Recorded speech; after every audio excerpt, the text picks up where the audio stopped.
Hey everybody, it's Daphne at Lower Entertainment. We are sitting down with former WWF wrestler, Mr. Kenny Hendrix. How you doing, Kenny? I'm doing great. Thanks for having me. So, what have you been up to, Kenny? As usual, I'm in the gym pretty much all week long. That's after the job. And speaking of the job, we've been in contract negotiations for a new contract, and it's we have to meet up again because we got some things resolved, but we still have a few more particulars to figure out. And it's actually going pretty well. Nobody's yelling, nobody's screaming. Everybody's cordial. And the last day, we were in the meeting for like 13 hours. They ended up, HR ended up getting us pizzas so we can. They were trying to smooth us over probably, but everybody's pretty cool. So, but yeah, So, let me ask you a question. sure. How did you go from wrestling to acting? It's uh it's kind of a neat story because Chris Hahn, who's also a wrestler and did a little bit of time for the WWF slash WWE, he actually retired probably about maybe 6, 7 years ago, roughly. And he's been acting probably 2, 3 years prior. So, anyways, he brings uh, a film director maker, Gary Jones, to one of our wrestling matches in Mansfield. That's the ASWA group in Mansfield. And he sees all these characters. He sees myself, he sees Jimmy Lee, Jacob Ryan, a lot of characters. And Mike Collins. And he says, Jesus, I can make a movie. I have a lot of characters there. And so he ended up putting us in his movie, which was called Escape from Death Block 13, which was made in Mansfield. Who was in that movie? Uh, they had a guy from Hungary who was the main character. He looks like, I forget the guy's name, the guy from Death Wish 1, 2, 3, 4, 5, and all those movies, but his name is Robert Kovacs. They Call call that. him Bronzy, uh, which I think was the real guy's name, Bronzy or something like that. But he was in this. Let's see, one of the guys from NCIS, one of those cop shows. Freddie Boom Boom Washington from Welcome Back, Otter. Uh, and again, a lot of us wrestlers were in there as well.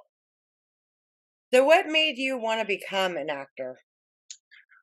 I never knew I could become one, to be honest with you. I mean, it all stems from how wrestling started. I never knew I could become a wrestler.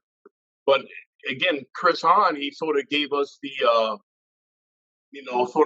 our chance to put our foot in the door. And once I finished with that movie, I was able to get on with a couple other local projects here in Cleveland, and it's now become a passion, and I want to pursue that. As my time winds down from wrestling, I'm looking into and I'm getting more into acting.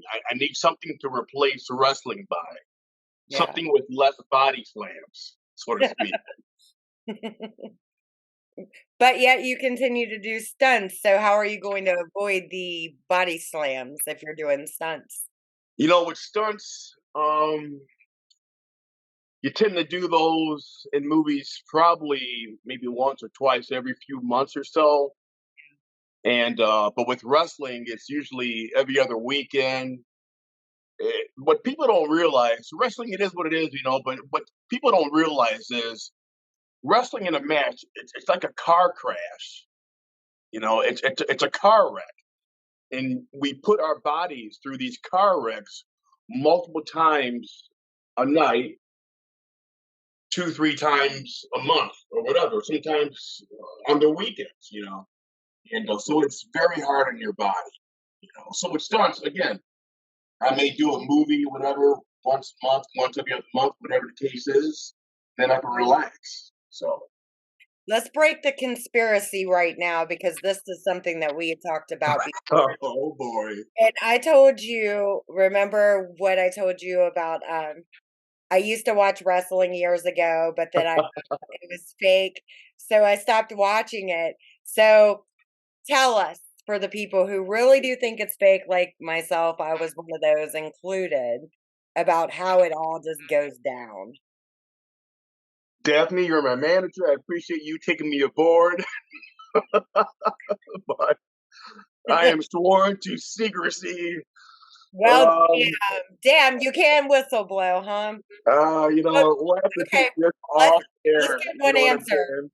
You said it's real because you guys are actually fighting. But I've also heard from other people, not you, I won't call you out on it, but I've heard from other people that do the same thing and we're part of the same people that there is basically a storyline when wrestling, even though those people are still basically getting the shit kicked out of them. Correct. You can yes or no it. I'm cool with that. Let's see. What do they say in the mob? They say that term. That's what I was led to believe, or something like that. Um, I'll say this: there are things to make it more entertaining, but as far as the body slams, the kicks, the hits, falling out of the ring, jumping from the top rope, taking all the hits, it's very much real. Okay. That's all we needed to know. It's good enough for me. I won't call people out too much on some stuff, but I got to make it interesting, because there are people out there.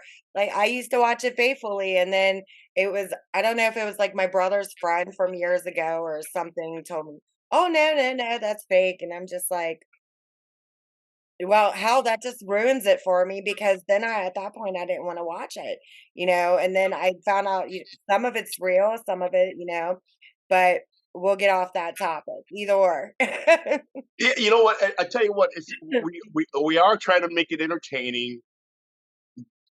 We want to make ourselves. We want to make the whole match look good. So you do try to make yourself look good, and things that happen in the ring can somehow have an effect on you out of the ring. Like I try to make myself look good in a match to whatever get noticed, and that has worked, and it has led to acting. So it's very much real, you know. So, being in the industry, you got anything coming up? Like anything? Any new projects? What's going on with you? Oh, actually, yeah. Thursday, I was a part of a movie late last year, around September or October. The movie's called Awaken, and it's about a black activist who wants to open up a school for um, unfortunate kids, like in the neighborhood or whatever. So I play his bodyguard. So I'm in some scenes from that. That opens up Thursday up here in Mayfield, Ohio, a suburb off of Cleveland. So that's coming up. Another local project called The Last Song, Maxie's Revenge. That's supposed to start shooting in April. And I got that part from being in a movie called Dark Ether right over my shoulder right here. We did that a couple of years ago. And that movie was released last year from another Cleveland filmmaker. And so he liked me a lot, so he casted me in this. He called me like in December or January, and so we're going to start shooting that in April. And of course, Shattered Dreams. And Yeah. once again, I got to thank Chris Hahn for and his wife Beth for sort of looking at the part, looking at the role, and saying, "Hey, maybe this might be a part for Kenny. Let's check with Daphne and see what she thinks." Now, I know I had to send you a couple of clips from other movies that I've done, and here we are. Yeah, it was. I had put somebody else in the role originally, and it just, in my mind, it didn't fit. It didn't fit. Just the same way I was looking at specific leads out there that I was interested in. And when I seen them on TV, watching them on TV, it's not a fit. And the person I'm looking for to actually play Leslie's character, because I mean, I can talk about this because, it's my movie. So the person I was actually looking for, they have to fit. It has to be a fit. And Right. I've been struggling, like I told you, as far as with the casting in my mind. I've been going through IMDb's and everything else, seeing if possibly they're the same height, close to the same height that he was, because he was 6'5", 6'7" at the age of 6, Leslie Boss was? he was. Oh, And wow. it's got to be, even though some of it can be adjusted with the cameras, we Yeah. that, but I have it all in my head about the way the people I'm putting in these roles or the people I want for these roles. And I am having such a hell of a time trying to figure out who I want, you know what I mean, for Right. specific roles. And I don't know, it's hard when it comes to that. And you've got a movie that you know that everybody's going to love this movie, but Right. you've got it in your head and people aren't fitting. You have to go with what's telling you to go. You know what I I mean? got you. Out Right. but it's gonna be a good movie. You're gonna have fun. Yeah, I'm looking forward to it. When we did that Zoom meeting with him, so I was able to see him on the Zoom, and I was very intrigued by his story. I follow him on social media, just to see what's happening. And I've been watching a lot of movies on Netflix about wrongfully convicted men, and then they were proven they're innocent like 10, 20 years later. I Yeah. mean, it's incredible. Yeah, the thing about Leslie's story though, and like I said once, I can blow the whistle on it, is there's more to his story. And that's what I've talked to people about because they're like, everybody, somebody's went to jail for stuff they haven't done, and it happens. Yeah, okay, yeah, I get that. Those stories are out there every single day. But I'm not going to say exactly what it is until people actually watch the movie, but Right. there was something being hidden for the fact of why he went to jail. So, I'm not going to ruin it, by going into that part of it. Understood. It's not a story that anybody else has, and I would bet on that. I would definitely bet on that. Yeah, yeah. What makes it rare, and that's kind of why when I took over on that story and we've written it and everything else, there's not another story like that. If there is, then they've got that under lock and key for legal reasons, I'm sure. But I mean, Mhm. it's gonna be a good movie, and everybody should be interested in it, and watching for it because we're getting ready. We're amping up to film, and it's Yeah, yeah. I screenshotted my lines on my phone so I can look at them, when I'm on the job, and if I'm at an account, I may say a few lines just to see what kind of reaction I'll get. I don't say them too loud though, but I like to practice them. You know what I mean? So yeah. I like that. People who actually rehearse because sometimes you work with these actors and they don't know their lines, and you have to start reading, especially when you were given the script a while back, you know? So there is no reason why when you walk in, you should not know your lines at all. Right. I mean, with the acting coach that I had from acting, she had told me that Anthony Hopkins reads his scripts 125 times. Mm, 125 times over and over and over.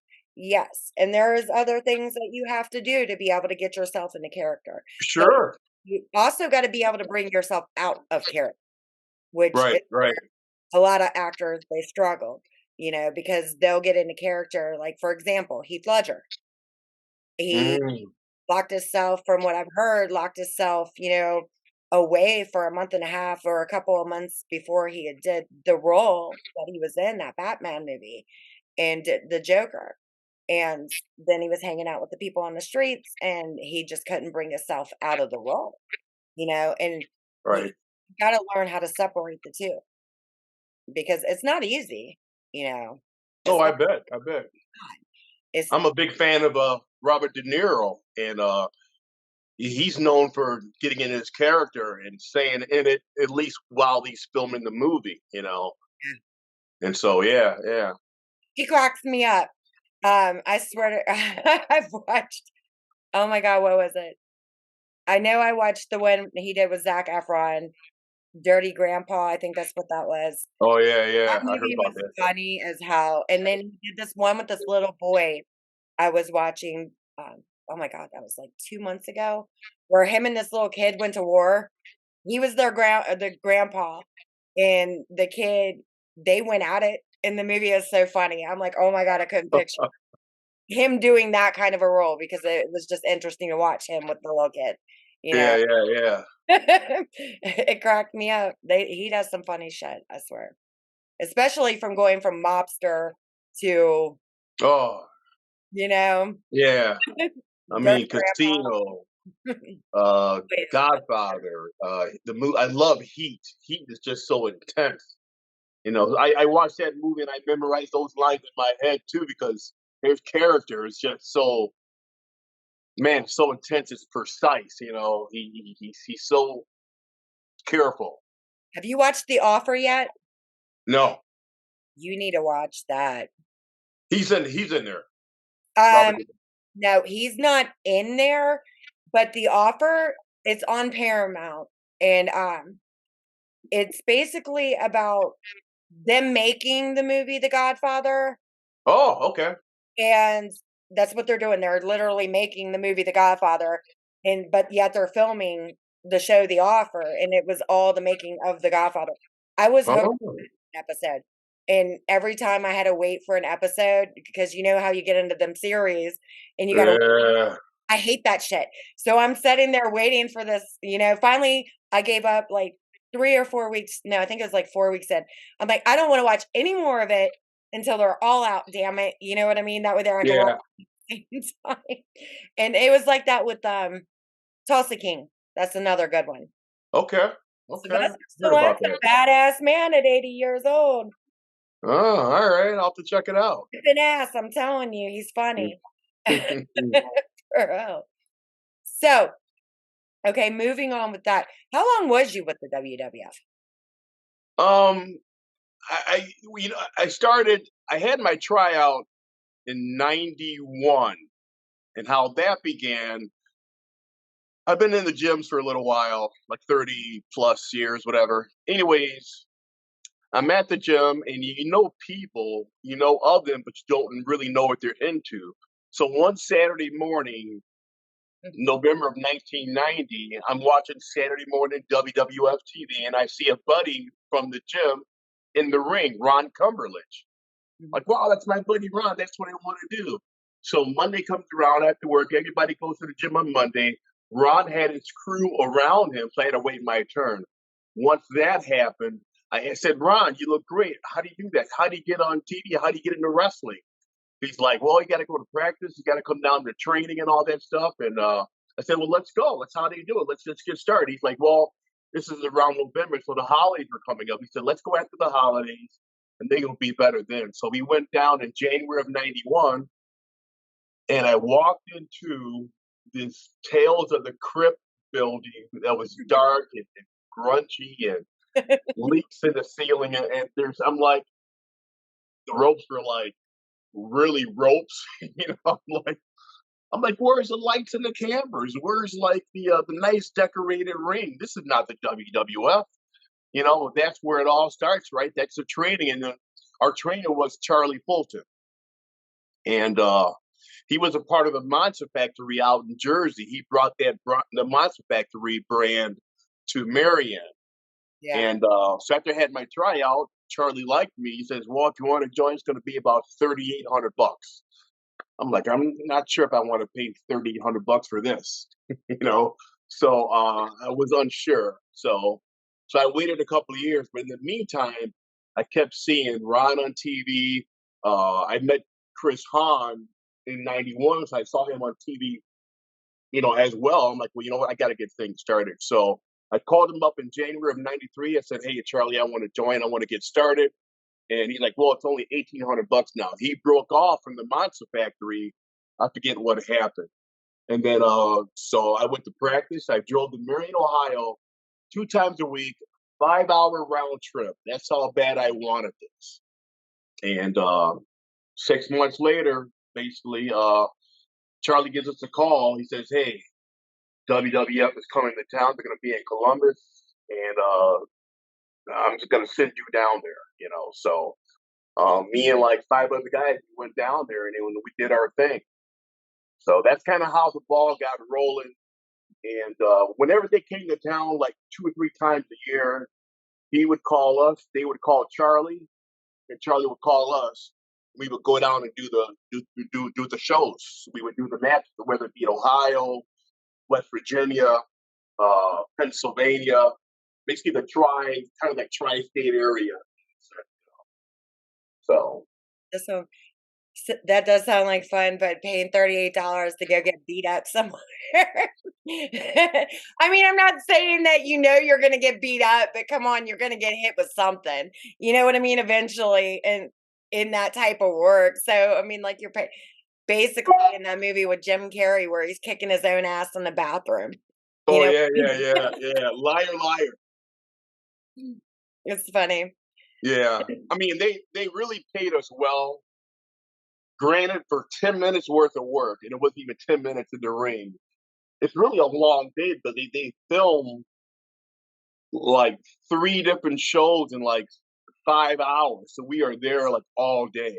Wow. From when we first walk in, my first time walking into the Columbus Convention Center, I walk into the Undertaker. And I knew he was tall on TV, but to see him in person, he's like 7'5". He just gave that image. Then walk around the corner, you see Sergeant Slaughter, and you start to see a few more. And what Charlie said, don't act like a fan. Don't bother them. That's their job. They know what they have to do. So we acted professional. We did our job, let them do their job, and that's how it went. So that happened for about from '93 to about '97 or so. There's still some of my matches on YouTube, as a matter of fact. Yeah. So That's how I felt when I worked with Tyler Perry, when I went okay, down there for that show, because I knew he looked tall on TV, but I never really paid attention to how tall he was.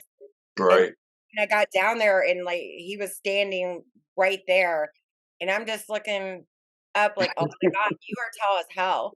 I didn't say that, but damn it, I was thinking it.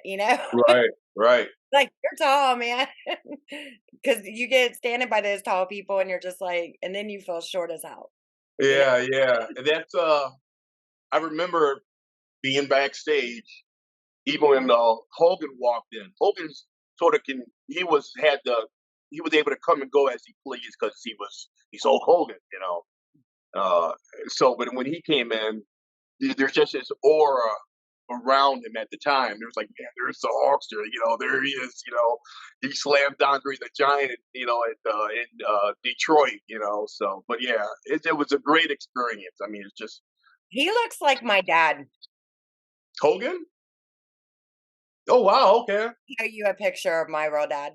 Yeah, Well, you'll have to my show a my picture. only dad, but I mean, like, when we get off, I'll show you a picture. Uh, Yeah, and if my but my dad was a musician. So, if he had arms like this and the blonde hair, like the blonde hair like Hogan did, oh my, right. he could be his stunt double. I swear. Not Mm. now, maybe, but back then, yeah.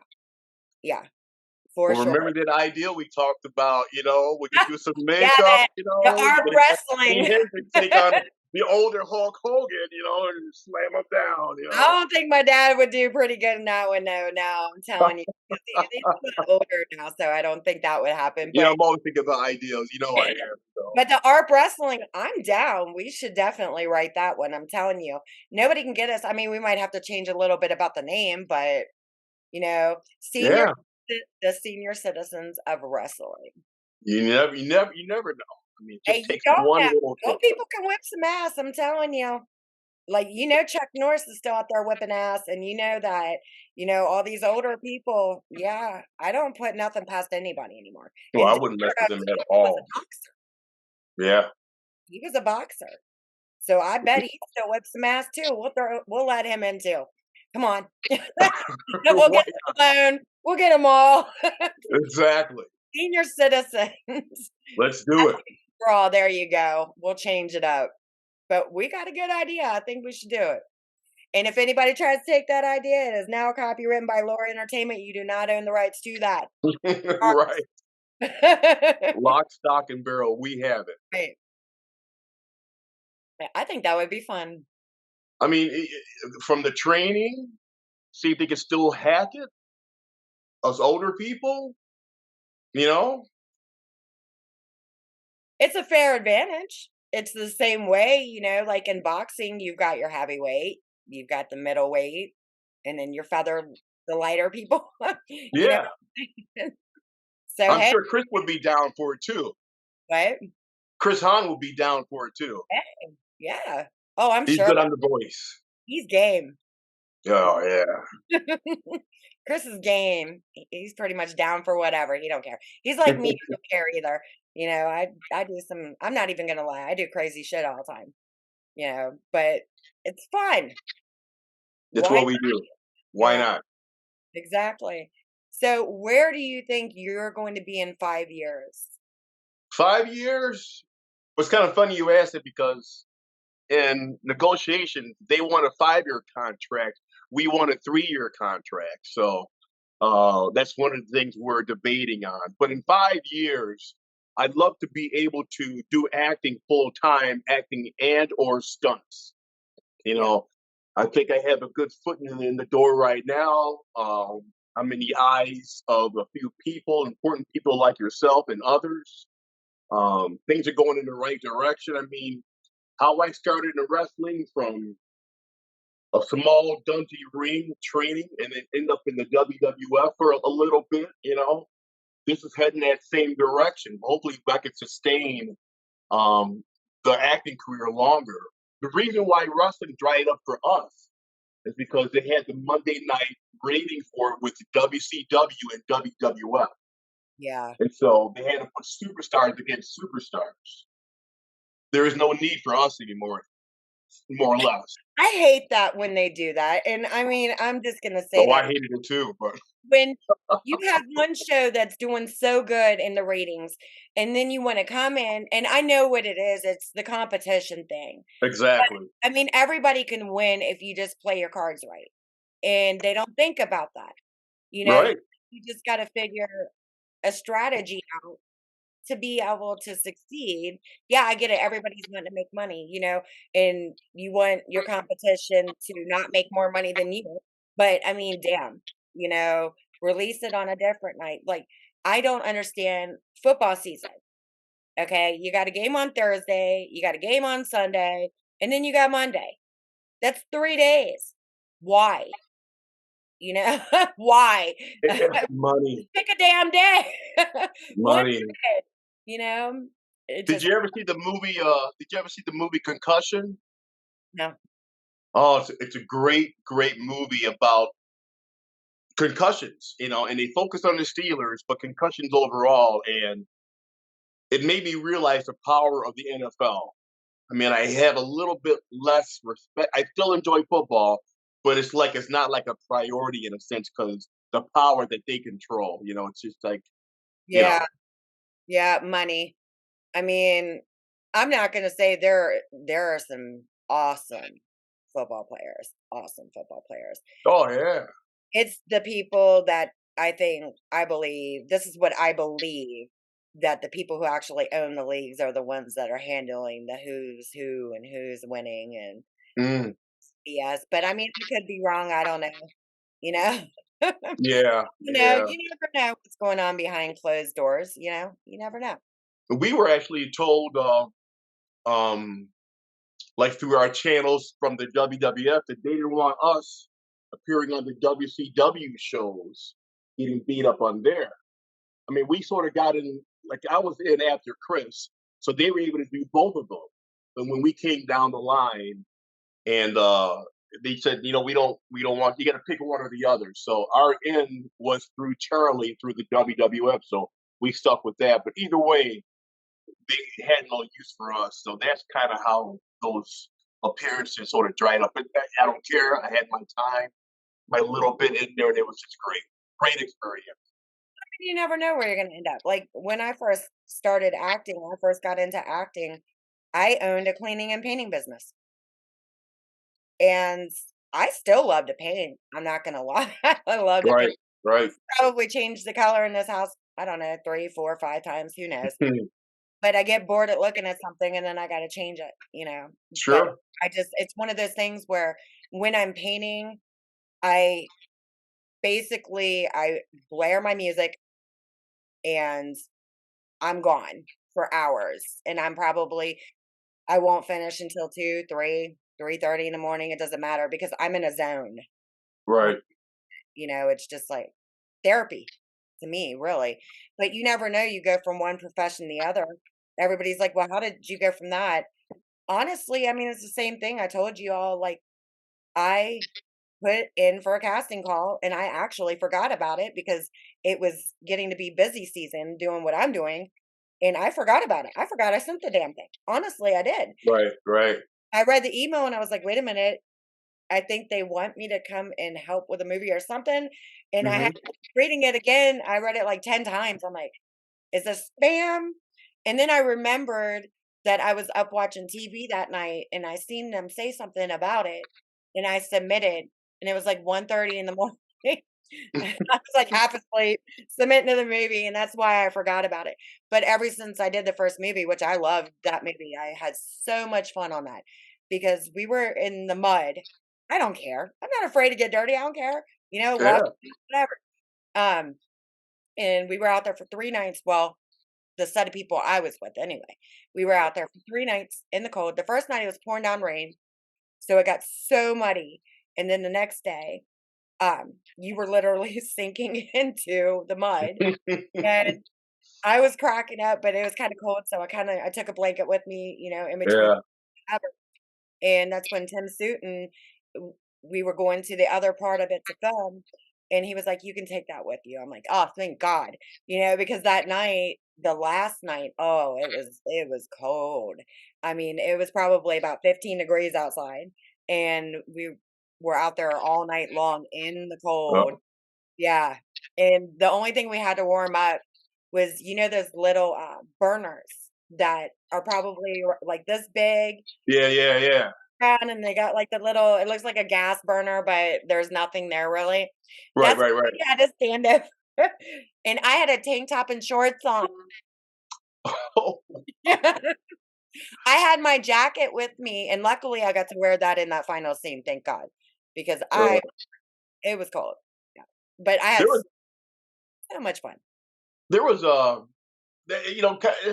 when Death Block, when we did Death Block, me and Chris did, we had the first major fight scene, Yeah. and that lasted all day, and it was really one of the hardest things I've ever had to do.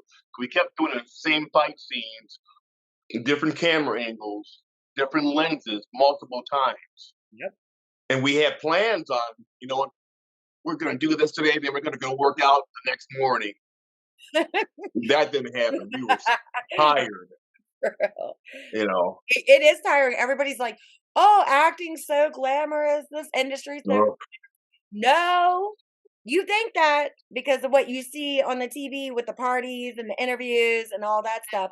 But if you're actually the people doing the job, it's a lot harder than you think it is. Trust me, oh, especially. Yeah. yep. You got to deal with the elements. And after Death Block, I was in a movie called "Got to Get Down with It." It was filmed in Mount Vernon, and I was a policeman. I was a riot cop, and along with another actor cop, we were outside in the cold. I think it was Super Bowl Sunday, as a matter of fact. But I didn't care. My team wasn't in it, but it was cold. We had to stay outside, film some scenes, run back inside to warm up, come back out, redo it. But again, that's all a part of it. It's the way it is, and you got to deal with it if you want to be an actor. You got to do it. It's over and over and over and over. Right, Same right. scene over and over.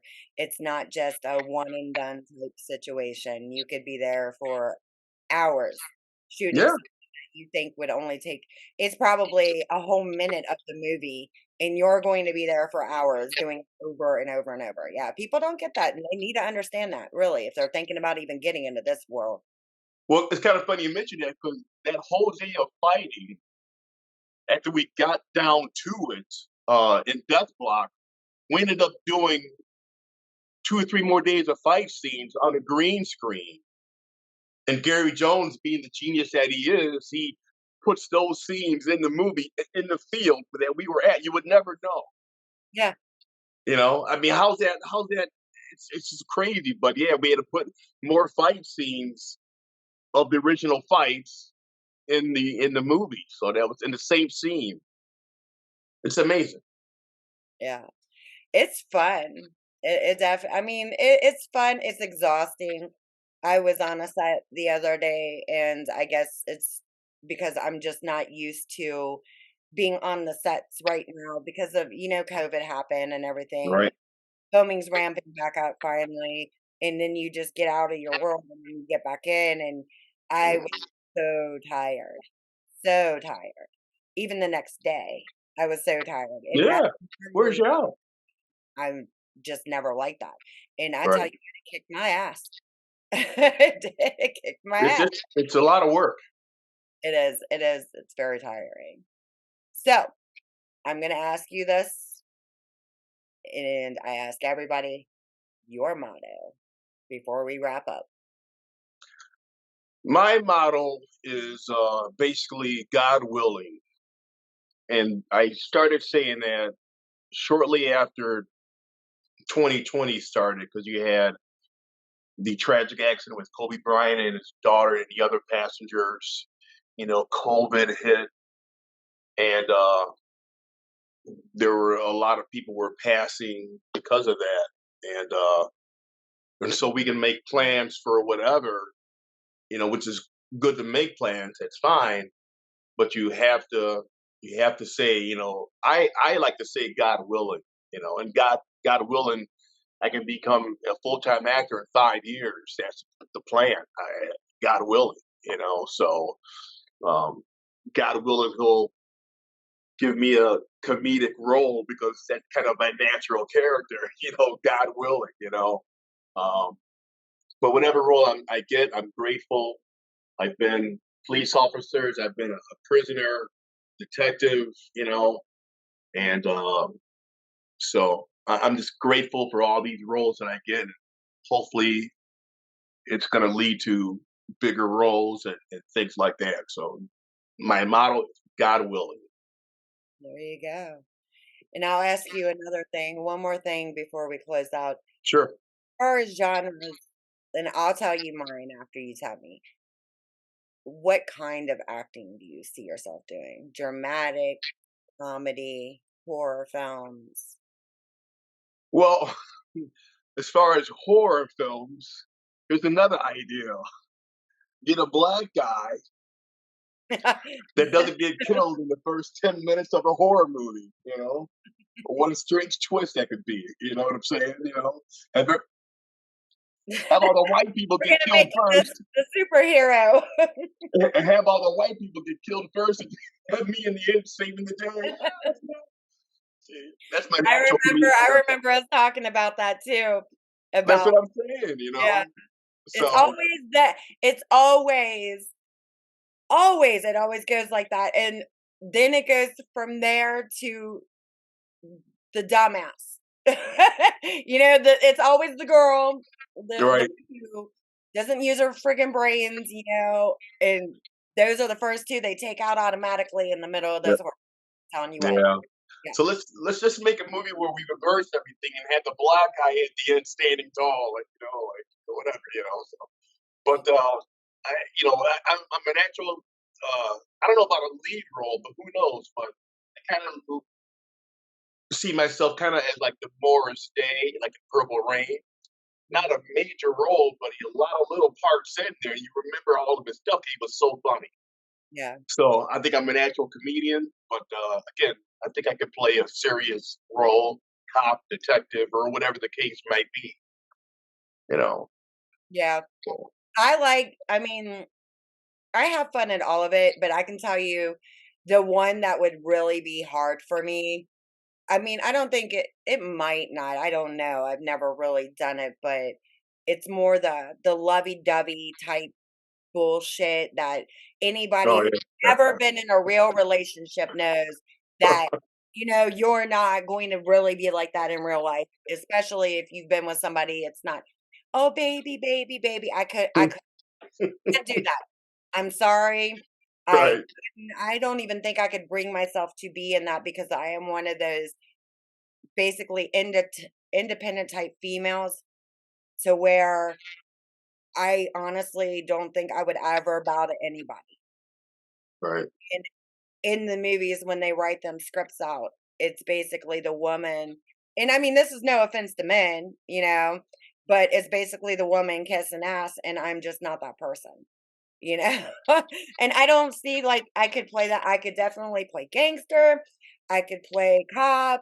I can play, I ride a motorcycle. I can definitely do some stunt works and stuff like that, or that kind of, acting, any of that.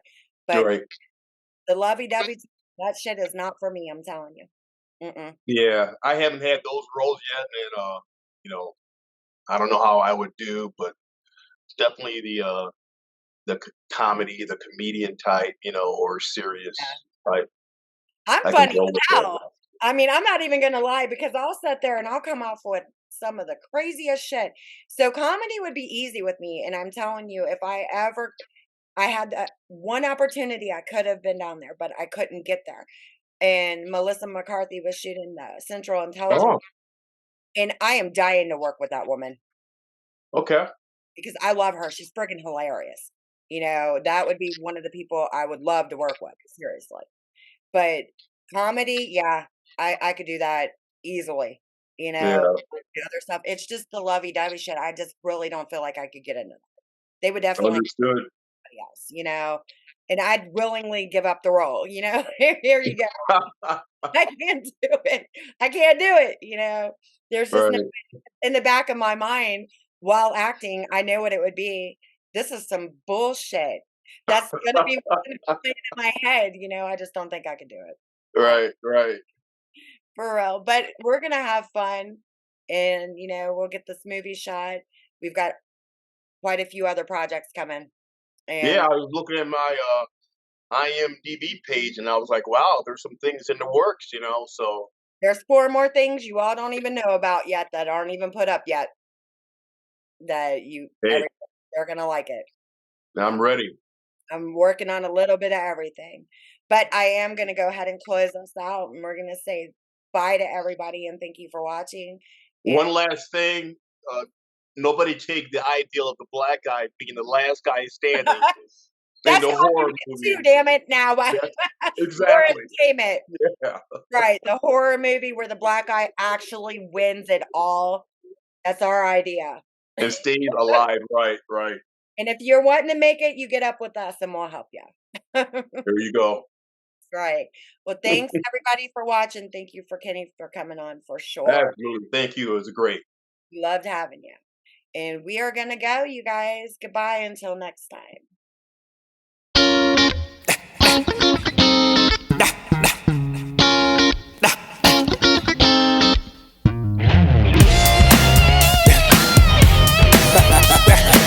Yeah, yeah, it's over, baby. You said that you love me, you said that you care, you say that you will die for me, girl, but you know that just hot air. I don't care what you say, I don't care what you do. No need to look to your left, girl, cause nothing belongs to you. Now you try me, you know you can't run them games on me. Now you creeping, I saw you stepping out with that G, yeah. Say what you wanna say, do what you wanna do, play how you wanna play. It's over, it's over, it's over. Say what you wanna say, do what you wanna do, play how you wanna play. It's over, you know it, you know it, you know it, you know it. No more playing with my mind. your girlfriends that you're spending every dime. You know you don't get nothing from me. It's time to set your poor heart free.